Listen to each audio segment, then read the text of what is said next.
کہ ڈاکٹر اقبال کسی نے پوچھا کہ یہ علماء ہیں یہ تو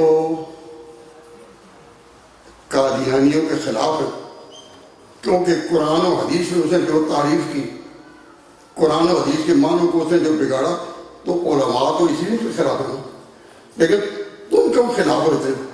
تم تو شاعر ہو، تم ڈاکٹر ہو، تم فلاسفر ہو، تم کیوں خلاف ہو؟ میری بات سمجھ آ رہی ہے؟ علماء چونکہ امین ہیں کتاب و سنت کے، انہوں نے جب دیکھا کہ غلام محمد نے اور اس کے پیرووں نے قرآن اور حدیث میں کھلی تعریف کی، تو یہ اگر تڑپے تو یہ قرآن و سنت کے امین ہیں۔ لیکن تم تو ڈاکٹر، شاعر، تھنکر ہو، فلاسفر ہو، تم کیوں اتنا ان کے پیچھے پڑ گئے؟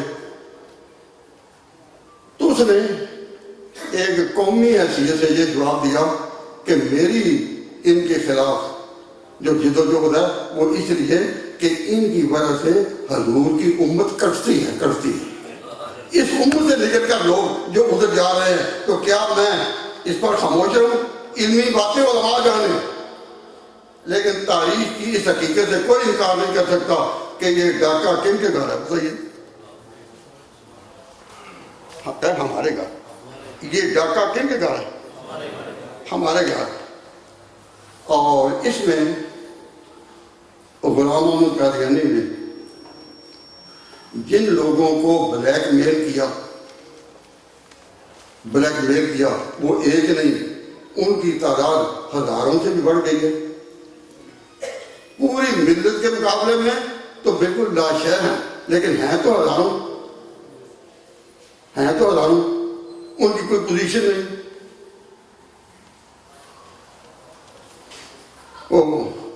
کسی نے کہا تھا، ایک مشہور آدمی بامبے کے علاقے میں گزر میاں بدھو، تو وہ کہیں گاندھی کی تحریک میں شامل ہو گیا، تو کسی نے کہا کہ میاں بدھو گاندھی کے ساتھ ہیں، گو مشت خاک ہے مگر آندھی کے ساتھ، گو شاید وہ کچھ نہیں، گو مشت خاک ہیں مگر آندھی کے ساتھ۔ تو میں بتانا یہ چاہتا ہوں کہ ہمارے جن حضور کی امت میں سے ہمارے جن بھائیوں پر ڈاکہ پڑا، ان کی بڑی تعداد افریقہ میں ہے۔ کالے حبشیوں کو انہوں نے اسلام کے نام پر اپنے چنگل میں گھیر رکھا ہے، اور بڑی تعداد میں افریقہ میں، بڑی تعداد میں۔ اور اب میں آپ حضرات سے عرض کرتا ہوں، ذرا توجہ فرمائیں، اگر تو آپ اس بات پر آئیں ہم نے ان کو واپس بلانا ہے، اور حضور کی امت پر جو ڈاکہ ہے اس میں ہمارا دل تڑپ رہا ہے اور ہم نے محنت کرنی ہے، یا وہ لیتے جائیں اور ہم دیتے جائیں، ہم سے وہ لوگ لیتے جائیں، نوجوانوں گمراہ کرتے جائیں، اور ہم کہیں گئے اور واپس بلانے کی بھی کوئی فکر چاہیے نا۔ میں اس بات کی طرف آپ کو توجہ دلانا چاہتا ہوں کہ مرزا غلام محمد قادیانی نے جب اپنی بات شروع کی تو اسے کس طرح لوگوں کو بلیک میل کیا۔ مثلا ایک بات یہ چلا دی کہ 14ویں صدی آخری ہے، 14ویں صدی آخری ہے، اور 14ویں صدی پر دنیا کا خاتمہ ہوگا، اور لوگوں نے پہلے سے سن رکھا تھا کہ قیامت سے پہلے مسیح نے آنا ہے، قیامت سے پہلے مہدی نے آنا ہے، تو یہ لوگوں نے پہلے سن رکھا تھا۔ تو اس نے کہا کہ 14ویں صدی میں وہ آتا کیوں نہیں، وہ جس نے آسمان سے اترنا ہے وہ اترتا کیوں نہیں؟ لوگوں کو اس غلط فہمی میں ڈال دیا کہ 14ویں صدی تو آخری ہے اور مسیح آسمان سے اترتا نہیں۔ تو اس نے ہر جگہ مسیح اور مہدی کی بحثیں شروع کر دی۔ عام لوگ جو کتاب و سنت سے واقف نہیں تھے ان میں مہدی جہاں مہدی کب آئے گا، مسیح کب آئے گا، مہدی اور مسیح کی اس کا نام ہے مغالطہ دینا اور کسی دوسری بات میں لگا دینا۔ جب لوگ آئے تو کئی لوگوں نے جلد بازی میں اس کو مان لیا۔ اتنے میں پنجاب میں طاعون کی وبا پھیلی تو غلام احمد نے کہہ دیا جو میرے ساتھ شامل ہو جائیں گے وہ طاعون سے بچے رہیں گے۔ تو جو کمزور عقیدے کے لوگ تھے انہوں نے کہا طاعون ایک بلا آ رہی ہے، چلو اسی طرح سے اسے کچھ اس طرح بلیک میل کر لیے، اور کچھ اس نے یہ کہا کہ اب اسلام کی چمک دکھائی دینے والی ہے، اب خدا کے لشکر آسمانوں میں گھوم رہے ہیں، خدا اپنا چہرہ دکھانا چاہتا ہے، خدا پردے سے نکلنا چاہتا ہے۔ تو اس طرح کی جذباتی باتیں کی کہ اس وقت کئی مسلمان جو ہمارے بھائی تھے they were بلیک میل، وہ بلیک میل ہو گئے۔ بھائی بات سمجھا رہی ہے نا؟ تو جب وہ بلیک میل ہو گئے تو بلیک میل کیسے ہوئے؟ they were blackmail in haste، جلد بازی میں۔ کیوں؟ انہوں نے نتیجہ دیکھا نہیں تھا، ان کو پتہ ہی نہیں تھا کہ 14ویں صدی کے بعد 15ویں بھی آئے گی، ان کو تو پتہ نہیں تھا نا۔ اب ہم لوگوں نے یا آپ نے دیکھا کہ 15ویں صدی آئی یا نہیں، اور 15ویں صدی کا بھی ایک بڑا حصہ گزر چکا یا نہیں، یہ تو آپ دیکھیں نا۔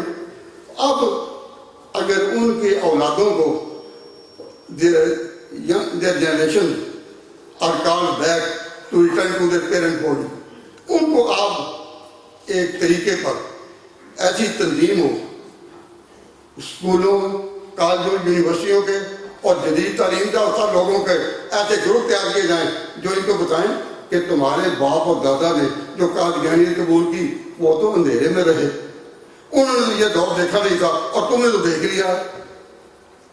اب دیکھو یہ 15ویں صدی ہے یا نہیں، اور وہ طاعون جو تم کہتے تھے طاعون، اس میں جو لوگ بلیک میل کیے گئے تو کیا اس طاعون میں فلاں قادیانی بھی اس وقت نہیں مرے؟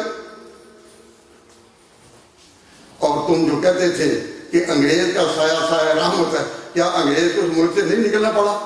اس قسم کی باتیں ان کے نوجوانوں تک پہنچائیں، بار بار پہنچائیں۔ اس میں سے ایک بات ہے جس کی طرف میں توجہ دلا کر اپنی بات ختم کروں گا، لمبی تقریر نہیں کرنی۔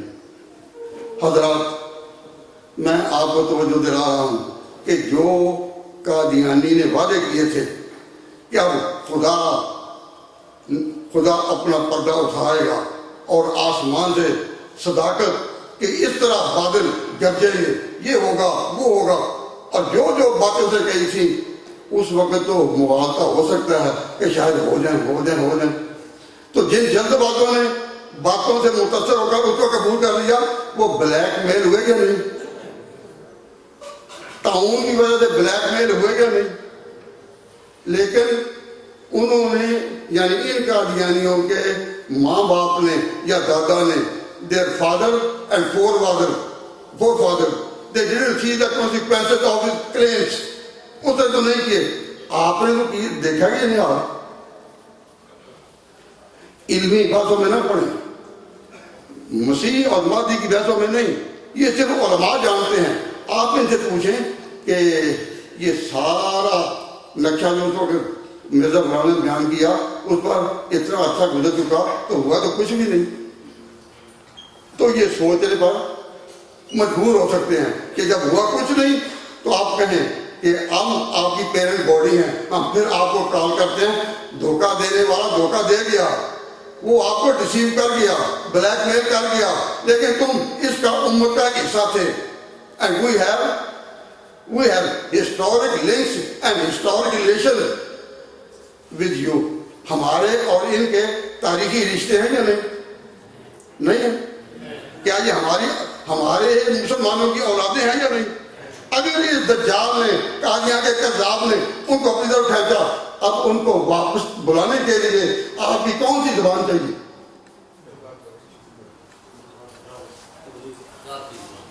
کون سی زبان چاہیے؟ نارمل زبان جس میں کہ حقائق ان کے سامنے۔ میں ایک بات کہتا ہوں آپ سے، ان پر کسی دہشت گرد نے یا معلوم نہیں کون تھے، ہم تو جانتے نہیں، انہوں نے لاہور میں حملہ کیا اور یہ کتنے مارے گئے۔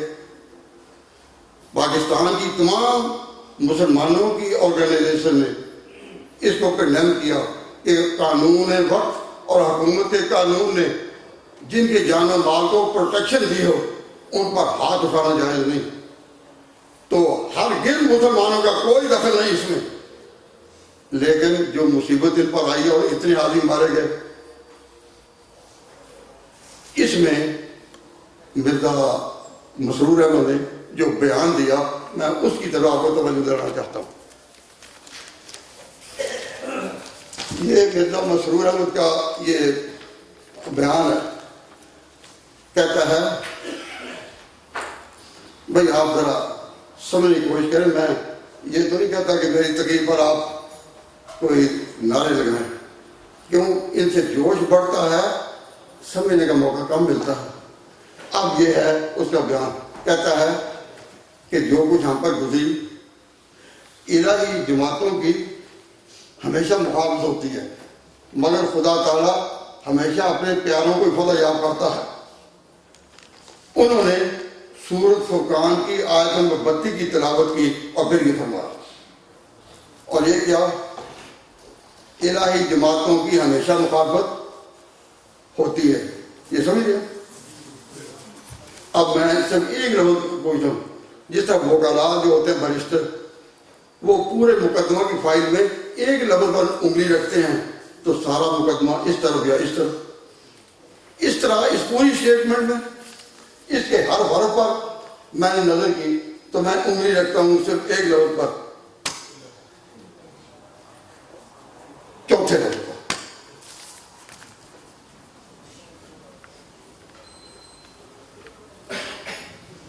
سب ذرا غور سے سنیں. وہ لفظ ہے ہمیشہ. ہمیشہ کہ جو خدا الہی جماعتیں ہیں ان کی ہمیشہ مخالفت ہوتی ہے. تو یہ جملہ بڑا کمپلیکیٹڈ ہے. اگر ان کی مخالفت ہوتی ہے، مگر مخالفت ہوتی ہے، ہم انکار نہیں کرتے، لیکن مخالفت رہتی نہیں. سب کہہ دو مخالفت رہتی، مخالفت ہوتی ہے پر رہتی نہیں. سمجھے؟ مخالفت ہوتی ہے تو میں آپ کو آپ کی تعریف پر متوجہ کرتا ہوں. ذرا غور کیجیے. نبی پاک صلی اللہ علیہ وسلم جب مبعوث ہوئے، جب آپ نے خدا کے نام پر آواز دی تو مکہ مکرمہ میں آپ کی مخالفت کتنے سال رہی؟ کیوں جی؟ مخالفت ہوئی، ضرور ہوئی، لیکن 13 سال تک. اس کے بعد حضور جب مدینہ منورہ آئے تو مدینہ منورہ میں حضور کی اور مسلمانوں کی انڈیپینڈنٹ اسٹیٹ قائم ہوئی ہے نا. تو مخالفت جو تھی وہ مخالفت رہی، مخالفت ہوئی لیکن رہی نہیں. تو مخالفت ہوتی ہے پر رہتی نہیں. تو حضور پر اور صحابہ پر جو ان کی جو مخالفتیں ہوئیں، تو جب 13 سال ہو گئے تو اللہ تعالیٰ نے وہ پابندیاں اٹھا لیں. اب سے اجازت ہے، اب سے تم نے ان کے مظالم برداشت نہیں کرنے. مظالم کا دور گیا. اللہ والوں کی مخالفت ہوتی ہے پر رہتی نہیں. یہ مان لیجیے نہیں. میں علماء حضرات سے التماس کرتا ہوں کہ ذرا فکر کے طور پر یہ بتائیں پوری تاریخ میں کہ اللہ والوں کی، اہل اللہ کی جب بھی مخالفت ہوئی وہ مخالفت ہمیشہ رہی. تو یہ تو کہنا ٹھیک تھا کہ ہمیشہ مخالفت ہوتی ہے پر رہتی تو نہیں. تو حضور کی مخالفت کتنے سال رہی؟ 13 سال. اور پھر حضور کے خلافت راشدہ میں، خلفائے راشدین کے دور میں، پھر اسی تحریک کو، حضور کی آواز کو، حضور کی بات کو، حضور کے مشن کو وہ عروج ہوا کہ گنتی کے سالوں میں اسلام کا پرچم روم میں، ایران میں، شام میں، یمن میں لہرا گیا. تو وہ مخالفت جو 13 سال رہی، اس کے بعد اللہ تعالیٰ نے کامیابی سے نوازا تو ایک پورے بہار آ گئی ہے نا. کیوں جی؟ آگے تو مخالفت ہوتی ہے پر رہتی نہیں. اب دوسری طرف یہ غور کریں کہ موسیٰ علیہ السلام پر مخالفت کی اور اسرائیل